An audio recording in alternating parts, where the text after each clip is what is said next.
U.S. relations with Russia seem to be getting frostier by the day, and in an unprecedented move, the Russian military says it now plans to send strategic bombers on regular patrol in America's backyard.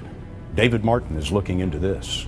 Russian bomber patrols over the Caribbean and Gulf of Mexico would be very significant, U.S. military officers say, something the Russians have never done before. During the Cold War, Soviet aircraft flew reconnaissance missions there, but never bombers capable of carrying nuclear weapons.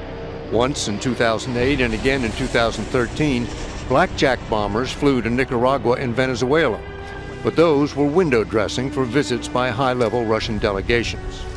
When the Russian defense minister announced the bomber patrols earlier this week, he linked them specifically to tensions over Ukraine, in effect saying, if you meddle in our backyard, we'll meddle in yours. U.S. military officers say the patrols would not pose a military threat, since the bombers and their refueling tankers could be tracked as they came down through Greenland and Iceland and across the Atlantic, leaving plenty of time to scramble jet fighters. A real attack by Russian bombers would most likely come over the North Pole, the shortest distance between the two countries. After the Soviet Union collapsed, Russia stopped flying long-range bomber patrols and did not resume until 2007. Currently, they fly about 10 patrols a year off the U.S. coast, once coming within 50 miles of California. U.S. jets routinely intercept them. There's no law against it, so long as the bombers don't enter U.S. airspace.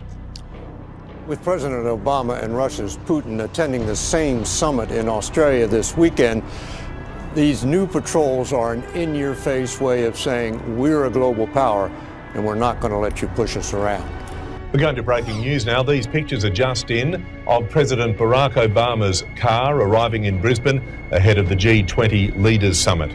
Nicknamed the Beast, it's designed to withstand a rocket attack.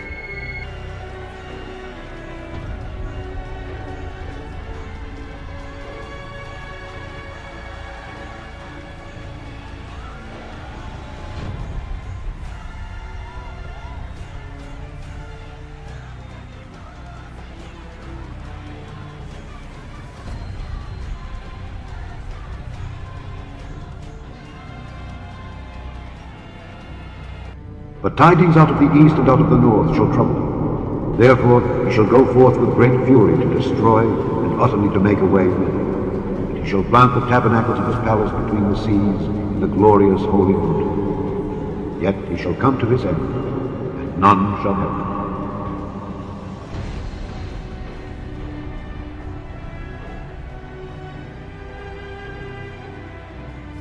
him. From Scripture we learn of the miracle of restoration. You who have made me see many troubles and calamities will revive me again. From the depths of the earth you will bring me up again. You will increase my greatness and comfort me again. A top NATO commander says Russian tanks and troops are moving into eastern Ukraine. Moscow denies those claims. The development comes after Russia announced new Air Force training exercises near United States borders. David Martin is at the Pentagon with the military's response. David, good morning. Good morning. When Russia's defense minister announced plans for these new long-range bomber patrols, he linked them specifically to tensions over Ukraine, telling the U.S., in effect, if you meddle in our backyard, we'll meddle in yours. The announcement of the new patrols comes just as President Obama and Russia's Putin are set to attend the same summit this weekend in Australia. Both men surely know having bombers circle around to the south of the U.S. doesn't make much military sense. The bombers and their refueling tankers could be tracked all the way across the Atlantic, leaving plenty of time to scramble interceptor jets. Benjamin Friedman is a research fellow at the Cato Institute. Politically, it's important. It shows that Russia's trying to sort of show its relevance and poke its finger in the U.S. eye and say, look, we're still here, we still matter, we're something you have to deal with and plan for. There's no indication yet when these new patrols would begin or how often they would be conducted. With dramatic pitches and steep banks, China shows off its next-generation fighter plane. This is the J-31, a stealth fighter. It can come in, as the U.S. has stealth fighters, stealth bombers, come in a full-up radar environment and not be detected. Analysts say this jet could be designed for mid to low altitude attacks and may be deployed from an aircraft carrier. The J-31 looks stunningly like a late model American stealth fighter, the F-35. It's been pretty clear, and I think the U.S. government has been pretty clear in making its claims, which I have no reason to doubt, that Chinese hackers have been targeting defense contractors, U.S. government facilities, and others. Several published reports say the Chinese got the blueprints for the F-35 through a cyber assault on a contractor for Lockheed Martin and built their fighter jet with the same specs. The Chinese have denied that. China tested the J-31 right as President Obama was in Beijing for the Asia-Pacific Summit. It comes on the heels of China christening its first aircraft carrier, sending ships to islands whose territory has long been disputed. Analysts say this isn't about confronting America militarily, but about reducing U.S. military influence in its neighborhood. What the Chinese military is trying to do is to be able to put their military out further from China, out into the Pacific, in the air, under the sea, and on the sea, in order to deter others from coming too close to China. It's also about prestige. It's also about the status of China. It's also about using platforms like aircraft carriers to perform what's called military operations other than war, humanitarian relief, that kind of thing. The United States uses its aircraft carriers for that purpose quite a lot. China now flexing more military muscle. One of these two powers is going to be so concerned someday with projection of power in the Pacific that it's going to overreact in a crisis, or that it might escalate what seems now to be an arms race. Lurking in the freezing waters off Sweden last month, a hidden danger. This was a major hunt launched by the Swedish Navy to find a suspected Russian submarine off their coast. The Swedes said they would force it to the surface if they could find it. They couldn't. But it's one of a growing number of potentially explosive incidents that one London-based think tank says is putting the Kremlin on a collision course with the West. Our report singles out 11 serious incidents. Here we are talking about the aircrafts flying really close to each other. We are talking about harassment of warships. We are talking about simulated attacks conducted by the Russian fighters against targets in Sweden, Denmark, and the United States. The report, called Dangerous Brinkmanship, says a mix of more aggressive Russian posturing and readiness of Western forces to show resolve is increasing the risk of escalation. As well as the 11 serious incidents, the report also details 3 high-risk ones, which in its view carried a high probability of causing casualties. One was the submarine search, another was a narrowly avoided collision between an SAS civilian airliner taking off from Copenhagen and a Russian reconnaissance plane. SAS have confirmed to CNN the incident took place last March. The third high-risk incident, says the report, was the abduction of an Estonian intelligence officer shortly after President Obama visited the country, a NATO ally, in September. Moscow says he was arrested for spying on Russian soil. Of course, even if such incident happens, it doesn't lead automatically into a full-blown war. The problem is that we have less and less direct contact between the militaries on the both sides. If we don't have this kind of established channels of communication, even one incident can simply lead to an escalation that neither of the sides really want. It may not be a new Cold War with Russia, not yet, but the risk of miscalculation has echoes of that much more dangerous time.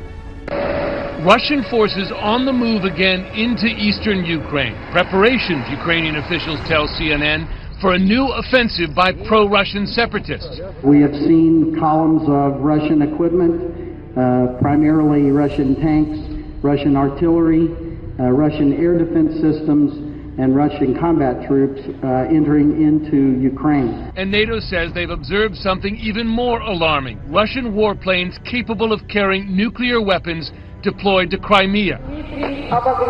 Annexed by Russia illegally earlier this year, if confirmed, the step could violate multiple international treaties. We see forces that are capable of being nuclear that are being moved to Crimea. Whether they are or not, we do not know, but they do have the kind of equipment there that could support that mission. Russia's foreign ministry immediately denied the claims, calling them, quote, unfounded.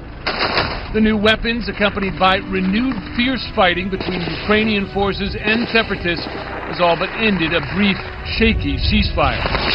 Expressing alarm in both public and private, Ukrainian officials say they are now preparing to fight. We expect unexpected actions from them. I see it as our main task to prepare for military action.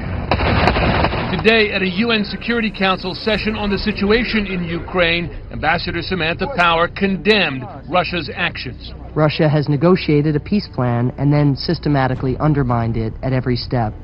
It talks of peace, but it keeps fueling war. As security is ramped up for the G20, defence chiefs are closely monitoring a convoy of Russian warships just outside Australian waters. The government says it has known about their movements for some time and admits it's unusual. A daisy chain of world leaders, arm in Myanmar, a symbol of unity. But Tony Abbott at one end and Russian Prime Minister Dmitry Medvedev at the other, a symbol of division, as a group of Russian warships steams closer to Australia. Certainly it is unusual for Russian naval elements to be in Australian waters. Unusual, not entirely unprecedented, but unusual. Defence sources say the 4 Russian ships led by the guided missile destroyer Varyag are moving south-southeast, skirting Australian territorial waters. The frigates HMAS Stuart and HMAS Parramatta are flanking them, and P3 Orions are flying regular sorties from Townsville, tracking their movements. That's what we do.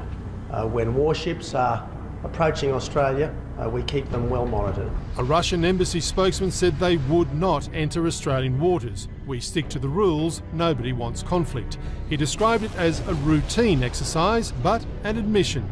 Your reaction is not that surprising because we do rarely go this way. Russia is entitled, as any other country is entitled, to traverse international waters. Is it a show of force? Well, it's a significant country with a significant navy. I don't think we should play the Putin game of engaging in his stunts. This naval display is obviously timed for the weekend's G20. Tony Abbott says it would have been months in the planning.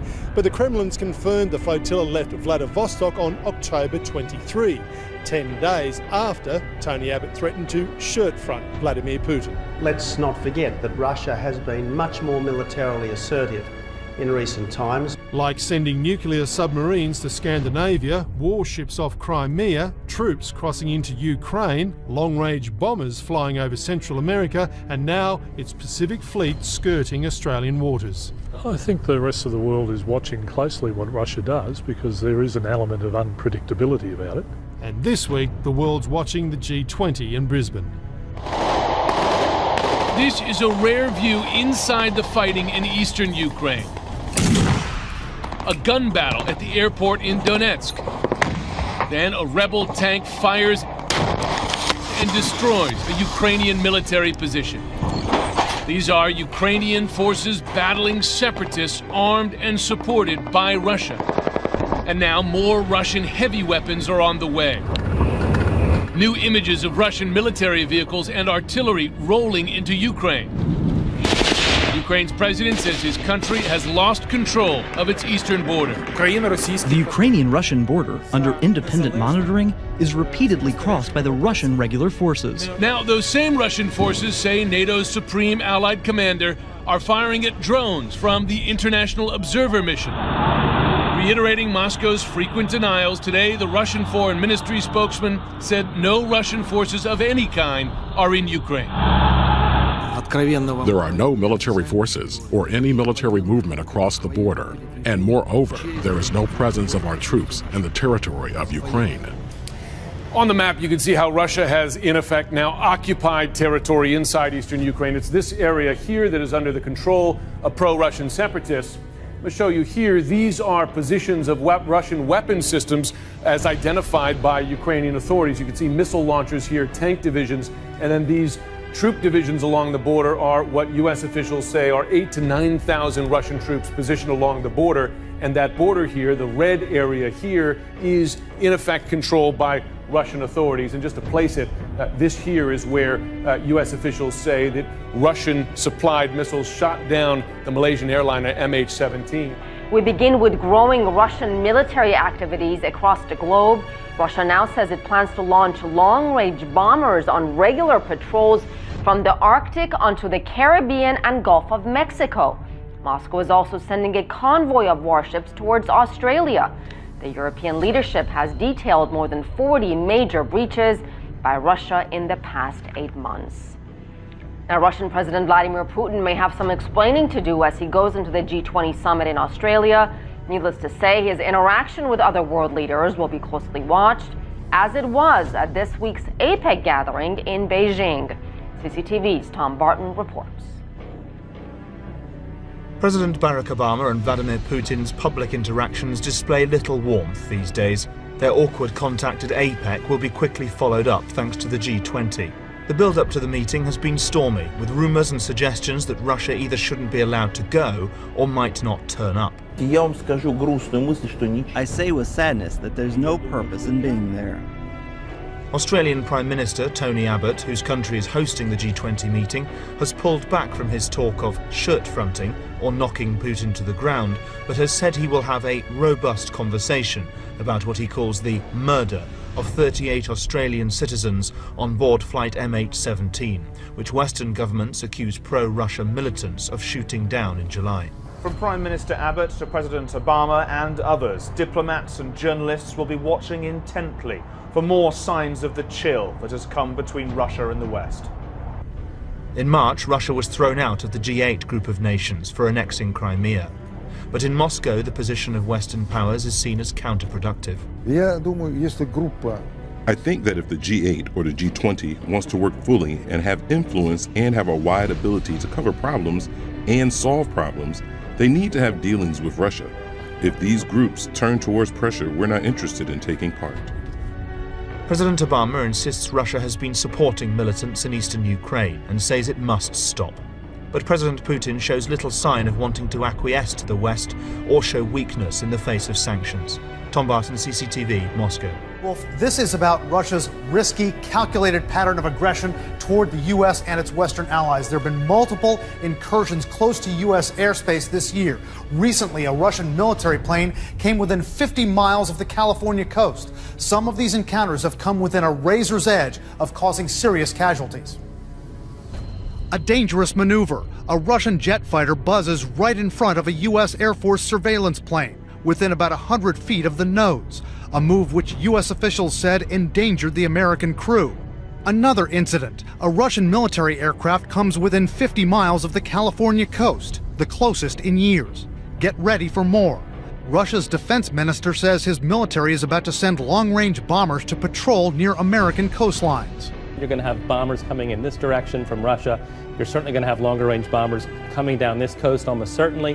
And you're also going to have bombers coming down this coast, and he also mentioned in particular flying in the Gulf of Mexico. So we're talking about ringing the United States with the exception of the Canadian border. The Russian planes likely won't fly inside U.S. airspace within 14 miles of the coasts, but U.S. officials call the action provocative and destabilizing.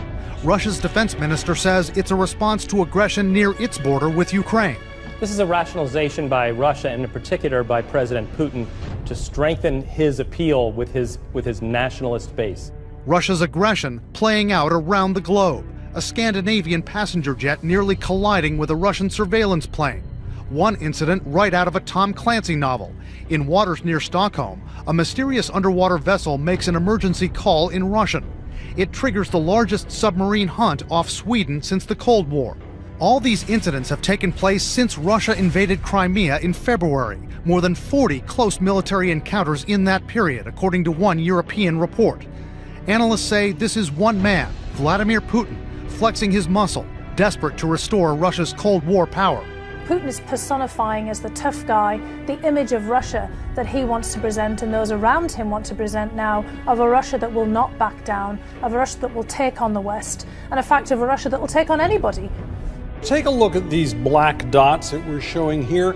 This report says 40 encounters between the Russians and other nations over the past 8 months have rattled nerves and raised tensions to a Cold War level. You mentioned that close call that Jim mentioned as well between a passenger jet and a Russian jet along in here. But there are many others from the Russians. This report says they staged a simulated bombing attack on a Danish island. A Russian jet made threatening maneuvers toward a U.S. reconnaissance plane, including showing that it was fully armed with missiles. Russian planes have buzzed ships. And they even, out in this area, practiced a cruise missile strike within range of New York, Washington, and Chicago. Jake? And Tom, how close have any of these incidents been to the United States or American troops? Well, if you look up here on the northern part, you're near Alaska and Canada. In September, 6 Russian jets were spotted up in this area. Russia is suggesting it will have full radar surveillance of this area by year's end.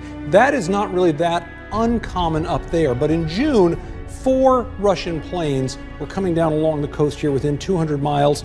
2 of them went all the way down here to within 50 miles of the coast of California. That's the closest they've been since the Cold War. They were intercepted by U.S. F-15s. That's just short of U.S. airspace.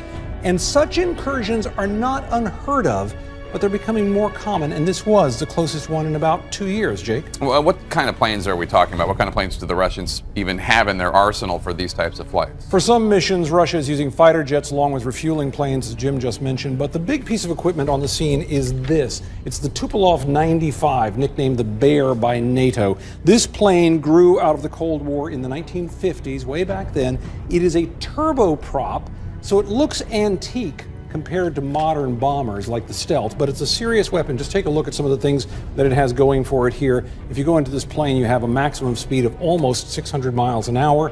It has a range for missions of well over 5,000 miles. It can carry 11 tons of ordnance, including cruise missiles and nukes. And like U.S. long-range bombers, it is designed for big impact precision strikes. Of course, more Russian planes and ships could increase the chances of a potential run-in with our own military. What if there's a mistake? This week, a European watchdog group reported a dramatic rise of encounters between Russian forces and NATO forces. It reported dozens of incidents, 3 of which it claims carried a high probability of triggering a direct confrontation. One of them, a reported near crash between a Russian spy plane and a passenger jet. So none of this is routine stuff, and Vladimir Putin is in uncharted territory. Jennifer Griffin's on Fox Top Story at the Pentagon this afternoon. It's one thing to flex your muscle, Jennifer. It's another to put, well, the whole world in jeopardy. That's right, Shep. And there was also that recent hunt for the suspected Russian submarine off the coast of Sweden that got the U.S. military's attention. 40 incidents involving the Russian military coming into near confrontation with NATO members since Putin's invasion of Crimea. The Pentagon reacted to the announcement from Russia's defense minister today that Russia now plans to extend its long-range Bear bomber flights to the Caribbean. Spokesman Colonel Steve Warren downplayed the threat and simply said the Russians have patrolled in the Gulf of Mexico in the past, and we've seen the Russian Navy operate in the Gulf of Mexico. These are international waters. One obstacle for Russia is refueling. That's why Russia's military is in talks with Cuba and Venezuela for air basing rights. Pentagon officials don't see the move as a serious threat, but it is a reminder that Putin is trying to make his military more visible and more assertive. In fact, last September, Russian Bear bombers, those strategic bombers that can carry nuclear weapons, reportedly practiced cruise missile strikes against the U.S. Jennifer Griffin at the Pentagon. Jen, thanks so much. Let's dig deeper on this. Foreign affairs columnist and author Gordon Chang is with us on the news deck. What's he doing? I think what he's trying to do is he's saying to the rest of the world, look, I can do whatever I want. The United States can't stop me. I've got a new friendship with the Chinese. They're going to finance what I'm doing. So I'm going to grab what I want. And that's clearly Georgia, Ukraine, Eastern Ukraine. You know, it's awful. But why does he's doing it because of his own economic situation? Well, I think so, because last year the Russian economy grew 1.3%, which was below every estimate. This year it's going to 0.5% growth, and that was before the recent plunge in oil prices, which is bringing oil prices to a 3-year low. And Russia depends on selling hydrocarbons to Western Europe and now to the Chinese. So what advantage does it give him to take over other countries and fly his bombers in the Gulf of Mexico? Well, Putin has always said that he was going to reassemble parts of the Soviet Union that he felt were taken from Russia unfairly at the end of the Cold War. So clearly right now he is going to do that while the United States is certainly distracted in a number of other areas, and the Chinese are going to finance him because they have just signed up a major oil and gas deal. And this is going to be important for Putin because now he's going to have the money to fly those bombers in the Gulf of Mexico. This probably sounds very deja vu-ish to some of our viewers because under Reagan it was so similar. It was similar, and what Reagan did towards the end of the Cold War was to drive down the prices of commodities that Soviet Union sold. And that's what brought the Soviet Union to the end, because they no longer had the money to support their military and to keep their people happy. What we're seeing right now is the same dynamic because the prices for Russian commodities are coming down, but we're not intentionally doing it. If we were actually to start to push commodities down with the Saudis, this would bring Putin to the edge. But he still has the Chinese. Would that not be an affront to the Chinese if we were to do such a thing? Well, it certainly would, because they both see themselves as on the same page. They see the United States as the common adversary, and that's why they're molding their militaries together. That's why the Russians are now selling frontline equipment to the Chinese, and that's why they're now cooperating in East Asia as well in other places. What's going to happen, though, if there's a mistake? If there's an accident between one of these throwback bombers of the Russians and something we're flying around? Well, you know, we saw this during the Cold War when there were a number of near misses, and, you know, we were very fortunate to get through that. We got lucky. We got lucky. But the problem right now is that Putin thinks that he can use nuclear weapons not as instruments of deterrence, but as really weapons of aggression. Because at the end of August, he talked about using nukes to hold on to what he had grabbed in Ukraine. And so he learned a lesson. He got away with it, so he's going to try it again. And now the Chinese have seen, oh, you know, Putin can do it. Why can't we do it as well? And because we've heard Chinese threats to use nukes before, now they're going to become emboldened. Gordon Chang, it's nice to talk to you. Thank you. Thank you.